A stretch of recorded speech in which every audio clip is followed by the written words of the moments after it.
అంబేద్కర్ గారి రాజ్యాంగం నడుస్తూ ఉందా, లేదంటే నారా లోకేష్ గారి రెడ్ బుక్ రాజ్యాంగం నడుస్తూ ఉందో ప్రజలు ఎవ్వరికి అర్థం కావడం లేదు. ఎందుకంటే ఒక కంప్లైంట్ ఎవరైనా ఫిర్యాదుదారుడు పలానా తప్పు జరిగింది, పలానా వ్యక్తి ఈ విధంగా చేశాడు, మేము కంప్లైంట్ ఇస్తామని చెప్పి కంప్లైంట్ ఇవ్వడానికి పోతే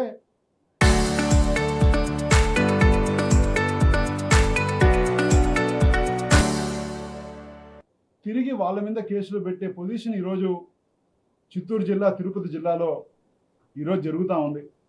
దానికి ఉదాహరణ పులివర్తి నాని గారు ఎంత దుర్భాషలు, ఎంత నీచంగా ఒక రిటైర్డ్ జడ్జు, 28 ఏళ్ళు ఆయన జడ్జి సర్వీసులు చేసి రిటైర్డ్ అయిన జడ్జు, అదేవిధంగా వృద్ధ దంపతులు 85-86 ఏళ్ల వయసున్న వృద్ధ దంపతులు, అదేవిధంగా మాజీ శాసనసభ్యులు, చంద్రగిరిలో 2 సార్లు గెలిచిన మాజీ శాసనసభ్యులు మా కుటుంబాన్ని నానా మాటలు తిడితే ఇది తప్పు, ఈ విధంగా తిట్టకూడదు, ఇలాంటి ఎమ్మెల్యేకి బుద్ధి చెప్పాలి, మీరు ఎఫ్ఐఆర్ చేయమని చెప్పి ఎస్పీ గారి ఆఫీస్కి సోమవారం ఫిర్యాదు చేయడానికి, గ్రీవియన్స్ డే అప్పుడు ఫిర్యాదు చేయడానికి పోతే మమ్మల్ని అక్కడ అడ్డుకొని 4-5 గంటలు ఫిర్యాదు చేసి రోడ్డు మీద మీరు అడిచేసి పోండి, మేము చూసుకుంటామని చెప్పి మమ్మల్ని అవమానించి అక్కడి నుంచి అడిషనల్ ఎస్పీ రఘుమానవరాచారి గారు మమ్మల్ని అక్కడి నుంచి పంపిస్తే ఆ పేపర్లు చించి అక్కడే పడేసి మేము రావడం జరిగింది.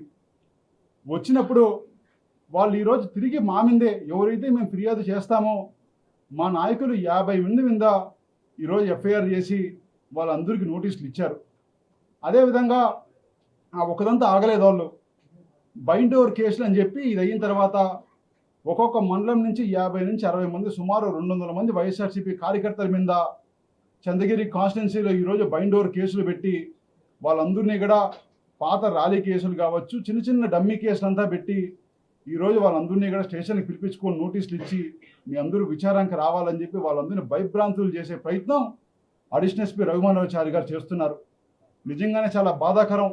ఇలాంటి అడిషనల్ ఎస్పీలు, ఇలాంటి ఎస్పీ గారులు ఉండడం సమాజానికి నిజంగా బాధాకరం. ఎందుకంటే మీరు గవర్నమెంట్కి పనిచేస్తున్నారో లేదా టీడీపీ పార్టీకి పనిచేస్తున్నారో ప్రజలకు ఒకసారి సమాధానం చెప్పాలి. ఇంకొకరి గారు తెలియజేస్తున్నాను, మేము ఫిర్యాదు చేసిన దానికి వచ్చిన దానికి ఇన్ని కేసులు పెట్టారు. మేము అడిగాం మిమ్మల్ని, మా కేసు ఏమైంది స్వామి, మేము ఇచ్చాం కదా ఆ రోజు కేసు, మా కేసు ఏమైందని అడిగితే అవన్నీ బూతులు కాదంట. పులివర్తి నాని గారు మాట్లాడిన ఏ ఒక్క మాట బూతు కాదంట. అదేదో పురాణాలో లేదో ఏమో నాకు తెలియదు, కానీ అన్నీ అడిషనల్ ఎస్పీ గారు అవన్నీ ఏవో మంచి మాటలు ఏదో విన్నట్టు, చాగంటి ప్రవచనాలు విన్నట్టు ఆయన ఫీల్ అయ్యి ఇవన్నీ బూతులు కాదు, అవన్నీ మంచి మాటలు, దీన్ని కేసు నమోదు చేయలేమని చెప్పి మా అందరూ రిటర్న్గా పేపర్ ఇవ్వడం జరిగింది. ఇంత నీచంగా మీరు దిగజారాలా అని చెప్పి మిమ్మల్ని ఇక్కడి నుంచి అడుగుతున్నాను. తప్పకుండా ఈరోజు ఎస్ఏలు కావచ్చు, సిఏలు కావచ్చు, ఎవరైతే దాన్ని సంతకాలు చేసి మాకు ఇచ్చారో నోటీసులు, వాళ్ళందరినీ కూడా కోర్టుల మెట్లు ఎక్కేలాగా మేము తప్పకుండా దీని మీద బలంగా న్యాయస్థానాన్ని ఆశ్రయిస్తామని చెప్పి ఈరోజు ఇక్కడ మీడియా సాక్షిగా నేను తెలియజేస్తున్నా. ఇది ఒక్కటే కాదు, మమ్మల్ని ఒక 200 మందిని చంద్రగిరి కాన్స్టిట్యున్సీలో లోకల్ బాడీస్లో ఇంకోటిలో భయభ్రాంతులు చేయాలని చెప్పి పోలీసు వ్యవస్థ మీద భుజాలు పెట్టి గన్ను కాల్చే ప్రయత్నం ఎమ్మెల్యే గారు చేస్తూ ఉంటే, వాళ్ళ భుజాలు ఇచ్చే ప్రయత్నం ఈరోజు పోలీసు వ్యవస్థ చేస్తూ ఉంటే, తప్పకుండా ఆ పోలీసు వ్యవస్థ ఎవరైతే, అందరూ అని చెప్పను, ఎవరైతే కొంతమంది అధికారులు టీడీపీకి తొత్తు కాస్తారో వాళ్ళందరినీ న్యాయస్థానం ముందు నిలబెట్టేలాగా, న్యాయ పోరాటం ఎలా ఉంటుందో చూపించేలాగా మేము కూడా ఈ రోజు నుంచి ప్రయత్నిస్తాము, ఈ రోజు నుంచి చూపిస్తామని కూడా తెలియజేస్తున్నా. అందుకోసం చంద్రగిరి కాన్స్టిట్యున్సీలో ఒక్కొక్క మండలానికి ఒక న్యాయ డివిజన్ అని చెప్పి ఒక 3 నుంచి 4 మంది మన సీనియర్ న్యాయవాదులు ఎవరిని వాళ్ళందరినీ మేము నియమించేలాగా ప్రయత్నం చేస్తున్నాం. చంద్రగిరి కాన్స్టిట్యున్సీలో కూడా ఒక న్యాయ డివిజన్ని ఒకటి మేము నియమిస్తున్నాం. దీని ద్వారా ఎక్కడైతే ఫిర్యాదులు వస్తాయో అవన్నీ కూడా ఫిర్యాదులు మేము అన్నీ తీసుకొని, ఎవరైతే పోలీసు అధికారులు తప్పు చేస్తారో, అవినీతి చేస్తారో, లేదంటే ఈ విధంగా తప్పుడు కేసులు పెడతారో వాళ్ళందరి మీద సివిసికి కావచ్చు, ఇన్కమ్ ట్యాక్స్ బినామీ యాక్ట్కి కావచ్చు, అదేవిధంగా వాళ్ళు చేసే కార్యక్రమాలు ఏసీబీకి కావచ్చు, విజిలెన్స్కి కావచ్చు, లోకాయుక్తకి కావచ్చు, గవర్నర్కి కావచ్చు, ప్రైమ్ మినిస్టర్కి కావచ్చు, మాకున్న ప్రతి ఒక్క ఛానల్, హ్యూమన్ రైట్స్కి కావచ్చు, మాకు అందుబాటులో ఉండే ప్రతి ఛానల్లో మాకు అవకాశం ఉన్న ప్రతి చోట వాళ్ళ మీద ఫిర్యాదు చేస్తాం. వాళ్ళు అనుకోవచ్చు ఫిర్యాదులే కదా అని చెప్పి, ఎక్కడైనా ఒక్క చోట మీ మీద ఎఫ్ఐఆర్ నమోదైనా కూడా ఈరోజు తెలియజేస్తున్నా, మా మీద మీరు పెట్టే కేసులు తప్పుడు కేసులు. మా నాన్నగారి మీద 78 కేసులు పెట్టారు. అందులో లాస్ట్ 5 ఏళ్లలో సుమారు 68-69 కేసులు కొట్టేయడం జరిగింది, తప్పుడు కేసులు అని చెప్పి. మా నాయకుల మీద ఎవరి మీద కేసులు పెట్టినా కూడా అవన్నీ తప్పుడు కేసులు కాబట్టి కొట్టేయడం జరుగుతుంది. కానీ మీరు తప్పు చేసే కేసులు పెడుతున్నారు. మీరు ఒక పార్టీకి తొత్తుగా వస్తున్నారు కాబట్టి మీ మీద ఒక్క ఎఫ్ఐఆర్ నమోదైనా కూడా పోలీస్ వ్యవస్థకు చెప్తున్నాను, ప్రమోషన్స్ కావచ్చు, మీరు రిటైర్డ్ అయినా కూడా మీకు దాని పరివంశాలు మీరు ఖచ్చితంగా అనుభవిస్తారని చెప్పి ఇక్కడ నేను తెలియజేస్తున్నా. అదేవిధంగా మరొకరి గారు తెలియజేస్తున్నా, కొంతమంది అనుకోవచ్చు నాయకులు, టీడీపీ నాయకులు పుల్లూరు నాని గారు కేసులు పెట్టి ఇంకోటి పెట్టి మేము భయభ్రాంతులు చేస్తే మాకు వైఎస్ఆర్సీపీ క్యాడరు టీము కొంత వెనక్కి ఒక అడుగు అట్లా ముందుకు ఆలోచిస్తారా అని చెప్పి ఈరోజు తెలియజేస్తున్నా. వైఎస్ఆర్సీపీ పార్టీ పుట్టిందే పోరాటాల పార్టీ. పోరాటాలతో జగనన్ని 16 నెలలు అక్రమంగా అరెస్ట్ చేస్తేనే ఆ రోజు వైఎస్ఆర్సీపీ పార్టీ ప్రతిపక్షానికి వచ్చింది. ఆ రోజు మీరు చేసిన తప్పులు ప్రశ్నిస్తేనే మేము ఆ రోజు ప్రజల్లోకి పోయాము. ఈరోజు కొత్తగా మీరు మా మీద కేసులు పెట్టి మా మీద ఏదైనా పెడతామంటే భయపడతామంటే అది మీ అమాయకత్వం అని చెప్పి ఇక్కడ తెలియజేస్తున్నా. దానికోసం మేమందరం కూడా పోరాటాలకు సిద్ధం. మీరు కేసులు కాదు, రేపు ఎంతమంది అరెస్ట్ చేసినా కూడా మేము కూడా సిద్ధంగానే ఉన్నాం. జైలుకి పోయినా కూడా మేము ఎక్కడ ఒక్క అడుగు కూడా వెనక్కి పోం. మా పోరాటాలు అయితే ఎక్కడ ఆపం. ప్రజల కోసం ఎప్పుడో పోరాడతామని ఇక్కడ తెలియజేస్తున్నా. చంద్రగిరి కాన్స్టిట్యున్సీలో కూడా తెలియజేస్తున్నాను ప్రజలందరూ కూడా.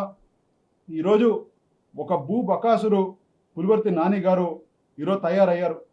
ఎక్కడ ల్యాండ్స్ ఉంటే అక్కడ ల్యాండ్స్ నా ల్యాండ్ అని చెప్పి వాళ్ళ బినామీలతో, వాళ్ళ బంధువులతో, వాళ్ళ ఫ్రెండ్స్తో జీపీఎల్ చేసుకొని మరీ అమ్మేసే ప్రయత్నం చేస్తున్నారు. ఇవన్నీ కూడా ప్రశ్నించే మాలాంటి నాయకుల మీద, మాలాంటి అపోజిషన్స్ మీద, అదేవిధంగా గౌరవ రిటైర్డ్ జడ్జిల మీద, అదేవిధంగా వృద్ధుల మీద ఈ విధంగా కేసులు బనాయిస్తున్నారు. మీరు కూడా దయచేసి చంద్రగిరి ప్రజలు అర్థం చేసుకోవాలి. ఎక్కడైతే మీ భూములు ఉన్నాయో అప్పుడప్పుడు చెక్ చేసుకుంటూ ఉండండి. ఎప్పుడు ఏ ల్యాండ్ మన ఎమ్మెల్యే గారికి ఇంట్రెస్ట్ అవుతుందో, ఎప్పుడు ఏ ల్యాండ్ కబ్జా చేయాలని ఆలోచన వస్తుందో ప్రజలు ఎవరికి తెలియదు. అలాంటివి ఏమైనా ఉంటే మా దృష్టికి తీసుకువస్తే మేము మీ వెంట నిలబడి మీకోసం పోరాడతామని తెలియజేస్తున్నాం. మేము మా నాయకులు అందరి మీద కేసులు, ఎన్ని కేసులు ఉన్నా కూడా మేము ఎవ్వరం భయపడే క్వశ్చనే లేదు. ఇంకా మీరు కేసులు పెడితే మాలో ఇంకా మేము ధైర్యంగా మా జగనన్న స్ఫూర్తితో 100 రెట్లు ముందుకు వెళ్తామని తెలియజేస్తున్నా. అదేవిధంగా ఈ ప్రెస్ మీటింగ్ ముఖ్య కారణం ఏంటంటే పోలీస్ అధికారులకు కావచ్చు, అదేవిధంగా ఈ విధంగా టీడీపీ పార్టీకి తొత్తులుగా నిర్వహించే కొంతమంది రెవెన్యూ అధికారులకు కావచ్చు, మన తిరుపతి రూరల్లో ఉండే కొంతమంది రెవెన్యూ అధికారులు కావచ్చు, జిల్లా రెవెన్యూ అధికారులు కావచ్చు, అందరికీ తెలియజేస్తున్నా న్యాయ పోరాటం ఎలా ఉంటుందో చంద్రగిరి కాన్స్టిట్యున్సీ నుంచి మీ అందరికీ చూపిస్తామని చెప్పి ఈరోజు మీకు తెలియజేస్తున్నా. లాస్ట్ 2 ఏళ్ళుగా చాలాసార్లు మేము స్టార్ట్ చేయాలన్నా కూడా ఇప్పుడే గవర్నమెంట్ వచ్చింది, 2-3 రోజులు మారుతారేమో, వీళ్ళు అర్థం చేసుకుంటారేమో అని చెప్పి ఒక 4-5 సార్లు మేము ఆలోచన జరిగింది. మీరు ఒక పార్టీకి తొత్తులుగా ఒక పార్టీని సంతృప్తిపరచడానికి ఎంత దూరమైనా మేము వెళ్తామని చెప్పి మీరు వెళ్తే ప్రజల కోసం పోరాడే బాధ్యత మాకుంది. వాళ్ళ కోసం న్యాయ పోరాటం చేస్తాం. ఎవరైతే తప్పులు చేస్తారో వాళ్ళందరినీ చట్టాన్ని ముందర ఖచ్చితంగా నిలబెడతాం. గవర్నమెంట్ వచ్చినాక మాత్రం ఒక స్థాయికి మించి తప్పు చేసిన వాళ్ళందరినీ కూడా జైలుకి పంపించే కార్యక్రమం కూడా చేస్తామని తెలియజేస్తున్నా. ప్రజలందరికీ చంద్రగిరి కాన్స్టిట్యున్సీలో వైఎస్ఆర్సీపీ ఎప్పుడు తోడుగా ఉంటుందని తెలియజేస్తూ మరొకసారి ఇక్కడ వచ్చిన పాతికేయ మిత్రులు పేరు ధన్యవాదాలు తెలియజేస్తున్నా. Thank you. రిటైర్డ్ జడ్జి గారి మీద రెక్కి నిర్వహించడం జరిగింది. పులివర్తి నాని గారికి అది కొత్త ఏం కాదు. లాస్ట్ 2018లో మా మీద రెక్కి నిర్వహించి ఒక 2 మంది ఒక డ్రైవర్ని పెట్టి వాళ్ళిద్దరిని కూడా ఆల్మోస్ట్ 6-7 నెలలు మా దగ్గర పెట్టి మేము ఎక్కడికి పోతున్నాం, ఎక్కడికి వస్తున్నాం, ఎవరేం చేస్తున్నారు, వాళ్ళ రూట్స్ ఏంది, ఎక్కడ పోతే మాకు సేఫ్టీ తక్కువ ఉంటుంది, ఇవన్నీ చేస్తే మాకు ఇన్ఫర్మేషన్ వస్తే వాళ్ళని గట్టిగా ప్రశ్నిస్తే వాళ్ళు నిజం ఒప్పుకొని వీడియోలో కూడా వాళ్ళు నిజం ఒప్పుకోవడం జరిగింది. వాళ్ళ మీద ఎఫ్ఐఆర్ కూడా చేశారు. ఈ సంస్కృతి చిత్తూరులో కొంతమంది చేసే సంస్కృతి పులివర్తి నాని గారికి ఉంది కాబట్టి ఈరోజు ఎక్కడ ఇలాంటి జరిగినా కూడా పులివర్తి నాని గారు చేస్తున్నారని ఒక బలమైన అనుమానం ఈరోజు అందరూ కలుగుతూ ఉంది. నిజంగానే వాళ్ళు అధికారం ఉంది కాబట్టి మేనేజ్ చేసుకోవచ్చు. రేపు మాత్రం ఇలాంటి రెక్కీలు ఎవరు చేశారో, ఏం చేశారో డీటెయిల్స్ అంతా కూడా చట్టపరంగా అవన్నీ నిజాలు బయటకు వచ్చేలాగా మేము కూడా ప్రయత్నిస్తామని తెలియజేస్తున్నాం.